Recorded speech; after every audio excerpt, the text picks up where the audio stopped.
Lo que se vive en el metro. Historias de Raúl Martínez. Yo trabajo en el metro de la Ciudad de México. Llevo laborando más de 12 años. Mi trabajo consiste en conducir el vagón de estación en estación. Un trabajo sencillo, pero a veces un poco aburrido. Mas las experiencias paranormales siempre nos acompañan. Y hoy quiero compartir algunas de las que más han marcado mi vida laboral. A los 2 meses de iniciar en esto, pasando la estación Barranca del Muerto, estaba cerca de la medianoche y este sería mi último recorrido. En el trayecto de las estaciones, pude observar una persona corriendo en las vías, a lo que tuve que avisar a Central y comenzar a frenar el vagón. Las luces comenzaron a iluminar aquello que corría entre las vías. Para mi sorpresa, al estar a unos cuantos metros de distancia, aquello desapareció frente a mí, como si se hubiera metido hacia el suelo. Eso me dejó con un terror insoportable. Pronto, en la radio, se escuchó una estática y una especie de voz distorsionada. Eso me asustó demasiado, así que volví a poner en marcha el vagón. Al finalizar mi turno, mis compañeros me dijeron que eso siempre sucede y no debemos bajar por ningún motivo la velocidad del vagón, por seguridad propia y de los pasajeros. La segunda experiencia desagradable sucedió en la estación del Metro Merced. Afortunadamente, me encontraba con un compañero en la cabina. Al salir de dicha estación, mi compañero comenzó a orar un Padre Nuestro. Eso me extrañó tanto que lo interrumpí y le pregunté por qué hacía tal cosa. En ese momento, la energía eléctrica del vagón falló y él, asustado, comenzó a decirme que debía orar. Yo no entendía nada y él continuaba con sus rezos.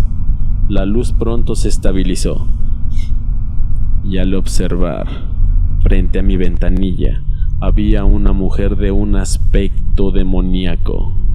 Trataba de abrir la ventanilla con desesperación.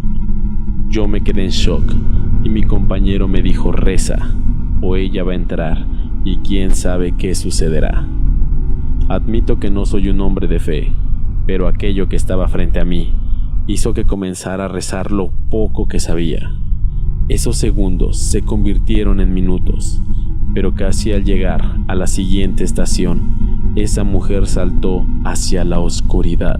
A partir de ese día, cada que hago ese trayecto nocturno, hago lo que mi compañero me recomendó. Mi tercera experiencia fue la siguiente. Pasaba la medianoche y había hecho el último recorrido, así que me dispuse a llevar el metro al andén de mantenimiento. Ya había escuchado historias de mis compañeros, así que debo admitir que tenía un poco de miedo. Al llegar, tomé mis pertenencias y me dispuse a bajar de la unidad.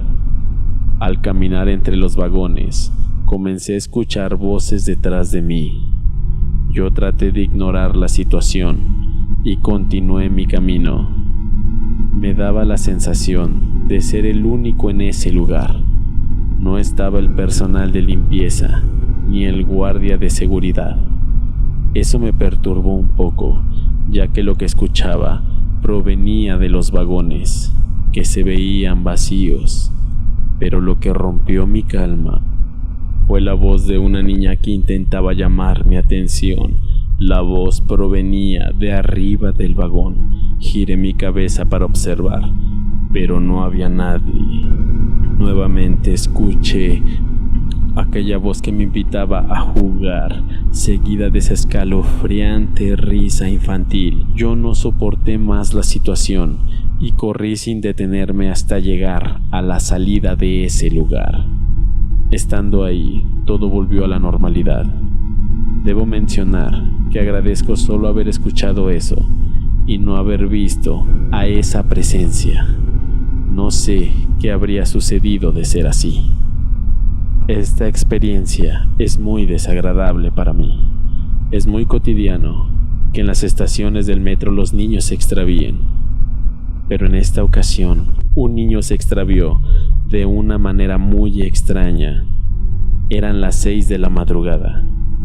Se inició el protocolo de seguridad, pero las cámaras no lograron captar a nadie que llevara a ese niño.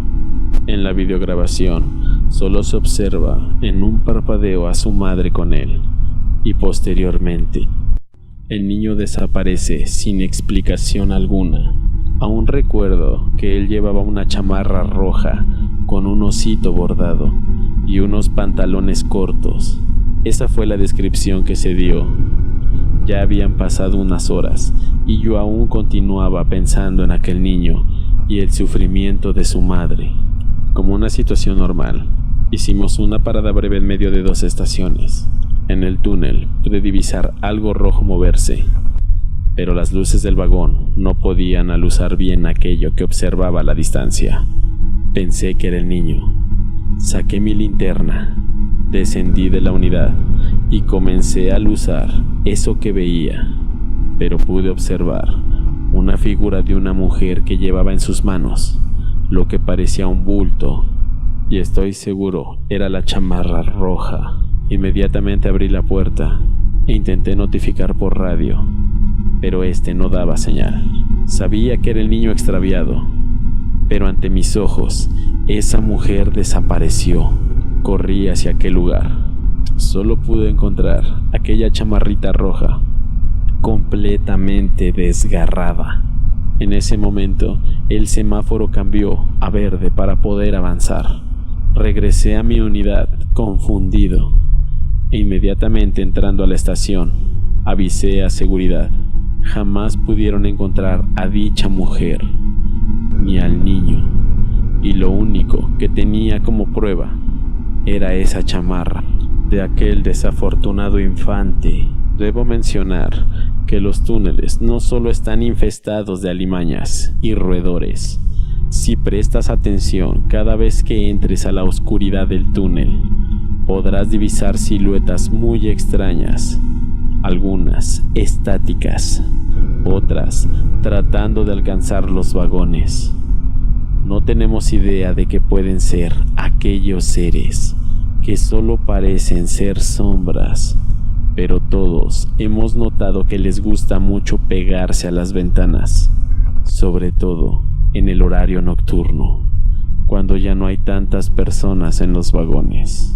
La mayoría de personas no se dan cuenta de estos acontecimientos, pues están distraídas en sus monótonas vidas, pero nosotros solo confiamos que se limiten a observar y no hagan daño a nadie. Pero a veces es muy tenebroso estar al borde del túnel y comenzar a verlos moverse, ansiosos por observarnos.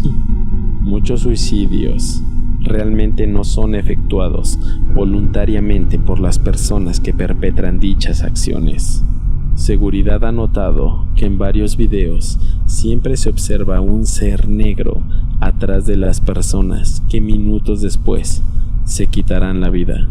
La creencia que tenemos es que ese ser arrastra los espíritus de los desafortunados hasta los oscuros túneles, donde probablemente serán devorados.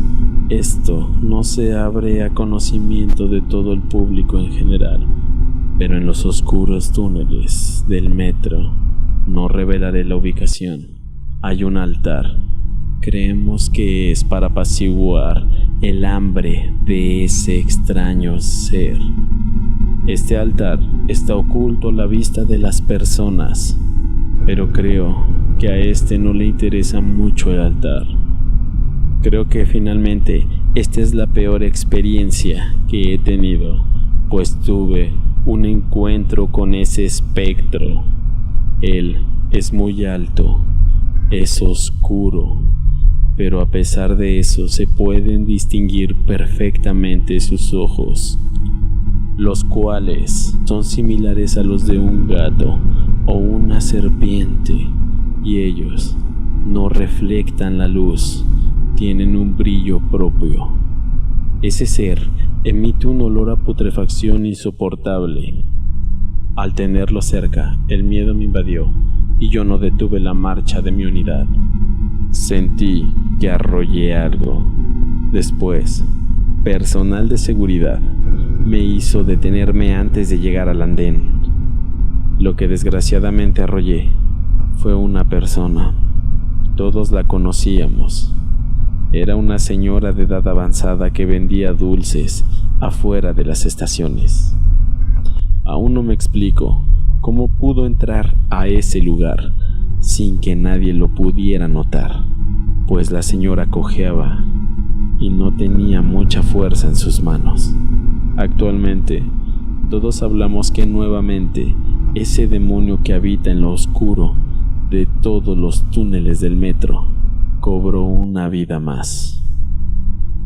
He escuchado historias de la famosa mujer sonriente del metro, pero debo decir que yo no he tenido la oportunidad de vivir esa experiencia. Mas un compañero nos relató que en una de las estaciones se subió una mujer extraña. Eran casi las 11:30 de la noche. Él iba a hacer su último recorrido. Como saben, el último vagón está pegado a nuestra cabina. Todo iba normal hasta que un sonido de una uña golpeando la ventana lo hizo voltear. Notó a una persona agachada con el cabello largo. Él, por ningún motivo, tiene permitido abrir la puerta. Solo se limitó a manejar. Nuevamente, esta persona golpeó con la palma de sus manos la puerta.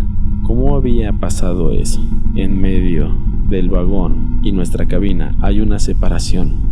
La persona estaba ahí. No se veía que se detuviera con nada.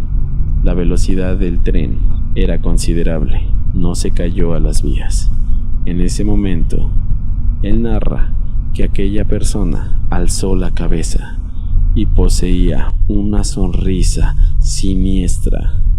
Se pegó al cristal y lo observó conducir. Él, muy nervioso, comenzó a reportar a seguridad.